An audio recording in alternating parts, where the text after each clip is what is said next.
Would it give you any pause? I don't have a problem with Russia. I really don't.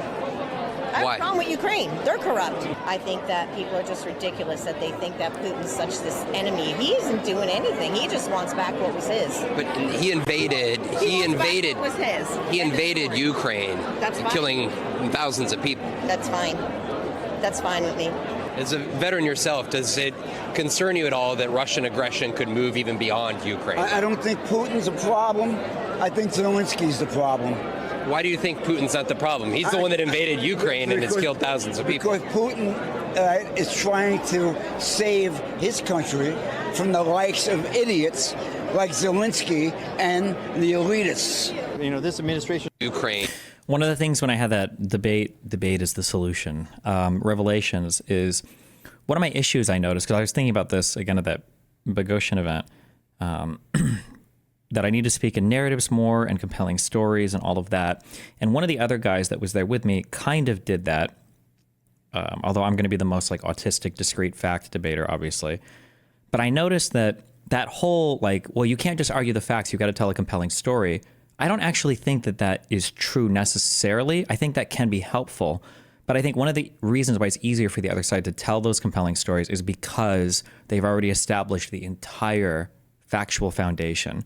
So for me to come and try to weave some story is really difficult when the other side's going to be looking at me like every single underlying fact is something they disagree with. Whereas for the other side, it's very easy to tell compelling stories because they already have all of the crazy conspiracy stuff as the foundation, and then they just have to tell a story basically tying it all together, which is, I think, very, very, very fucking annoying. How would you counter the Newland coup talking point? They'll spam it on Twitter under these videos. I mean, you just asked them. That came up again, and the thing I did. You just say like, what? It doesn't even.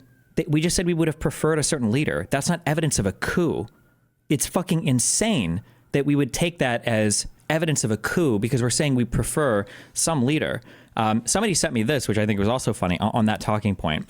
People always say Victoria Nuland call proves it was a coup, but they somehow completely missed that in the call they said Yatsenuk, I think isn't how you pronounce it. Yatsenuk is our guy. Yatsenuk being the leader of opposition in parliament under Yanukovych, and yet Yatsenuk didn't become the president. Instead, Turchinov, the next person in line, became interim president, and then Poroshenko was elected a few months later. So if you do go by that Victoria Nuland call, the guy that she said that they would support wasn't even the guy that was eventually the interim president and then the elected president. Like no part of that phone call shows a coup or like a staged revolution. It's so stupid. Like, and even if that other guy did become president, it's just stupid. Like, well, where's your evidence? Like, because we have so much evidence on the ground of all of the revolution shit, of all the corruption that they were fighting, of the whole Euromaidan event, like the weeks of months of protesting up to it. Like, all of this is so well documented. Like, oh, I keep saying prime minister. I'm sorry. I mean to say president, because in Ukraine, it's the president that holds the power, not the prime minister. My bad. So for who they would have preferred to be elected president. So he was the PM, but he wasn't the president.